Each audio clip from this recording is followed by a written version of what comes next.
আসসালামু আলাইকুম প্রিয় বন্ধুরা, আজকে যে মোটে নিয়ে আসলাম দেখেন, এটা হলো আমাদের চার্জিং গেছে, এটা হলো সুইচিং কয়েল, যেটা যেখানে মাপতেছে এটা হলো আমাদের সুইচিং কয়েল। তো সুইচিং কয়েলে শর্ট পাইতেছে, মানে ডাইরেক্ট শর্ট। তো এমতো অবস্থায় আপনি কী হইব, এটা হলো বিপিএস, টোটালি বিপিএস পাওয়ার শর্ট, মানে বিপিএস পাওয়ার বলেন আর বিএসওয়াইএস বলেন, যাই বলেন শর্ট। হ্যাঁ, তো এখন এই বিপিএস পাওয়ার আপনি মোবাইলে যে যে জায়গায় গেছে সব জায়গায় তো শর্ট হয়ে যাবে, মানে বিপিএস পাওয়ার যে যে সেকশনে আছে প্রত্যেকটা সেকশনে কিন্তু আপনি শর্ট পাবেন। তো আপনি যে কোনো এক জায়গায় ভোল্টেজ ইনজেক্ট করবে। অনেকে আমি প্রশ্ন করছে, কমেন্ট করছে, ভাই আপনার ভোল্টেজটা কোথায় দেবো? কোথায় বলতে আপনি মাইপা মিটারের ম্যাপে যে জায়গায় শর্ট পাইছেন যে কোনো এক জায়গায় ভোল্টেজ ইনজেক্ট করলে হবে, ঠিক আছে? তো আমি দোয়া থেরাপি দিলাম, দেখলাম যে কোন জায়গায় গরম হয়, দেখলাম যে পাওয়ার এসি পাশে গরম হয়, তাহলে মোবাইলে সব জায়গায় দোয়া থেরাপি দেওয়ার দরকার নেই। হ্যাঁ, তো পাওয়ার এসি পাশে আমি একটু দোয়া থেরাপিটা ক্লিয়ারলি দিতেছি, দেওয়ার পর এখন আমরা পাওয়ার সাপ্লাই নেবো। পাওয়ার সাপ্লাই নেওয়ার পর পাওয়ার সাপ্লাইয়ের গ্রাউন্ড যেটা, এটা আমরা যে কোনো মাদারবোর্ডে যে কোনো জায়গায় গ্রাউন্ড করে দেবো। দেওয়ার পর আমরা যে পজিটিভ লাইনটা আছে এটা আমরা সুইচিং কয়েলের, আপনি মানে বলছি যে জায়গায় আপনি শর্ট পাইছেন ওই যে সুইচিং কয়েল আমি ধরতেছি। হ্যাঁ ভাই, এখানে বিপিএস পাওয়ার যে যে জায়গায় গেছে যে কোনো এক জায়গায় ক্যাপাসিটার মেইন লাইনটা, মানে মূলত একটা ক্যাপাসিটার যদি ধরেন তাহলে এক সাইড গ্রাউন্ড থাকবে আর এক সাইড মান থাকবে, যে সাইডে মান থাকার কথা ওই সাইডে আমরা ধরবেন মেইন লাইনে। হ্যাঁ, এক কথা বিপিএস লাইনটা।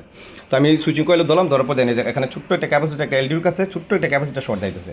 হ্যাঁ, তো আমি আবার একটু রিকনফার্ম করার জন্য আবার দেন এই যে সুইচিং কয়েলের। হ্যাঁ, এই সুইচিং কয়েলে আমরা পাওয়ার সাপ্লাই যে এম্পিয়ার রাখবেন আপনার 5-এ আর ভোল্টেজ রাখবেন 4.2 এনাফ। হ্যাঁ, রাখলে এনাফ। তো দেখেন এই যে ভোল্টেজ ইনজেক্ট করলে এই জায়গায় ছোট্ট একটা ক্যাপাসিটি গরম হইতেছে।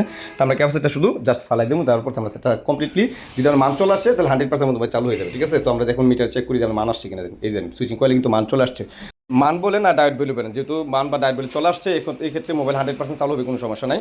আর যে ক্যাপাসিটি ছোট্ট একটা ক্যাপাসিটি শর্ট থাকার কারণে সমস্যা হয়েছিল, তো মোবাইল আমরা এখন চালু করবো কমপ্লিটলি, দেখবো। হ্যাঁ, তো দেখেন মোবাইলটা কিন্তু ফাইনালি চালু হয়ে গেছে। আজকে পর্যন্ত ভালো থাকবেন, আল্লাহ হাফেজ।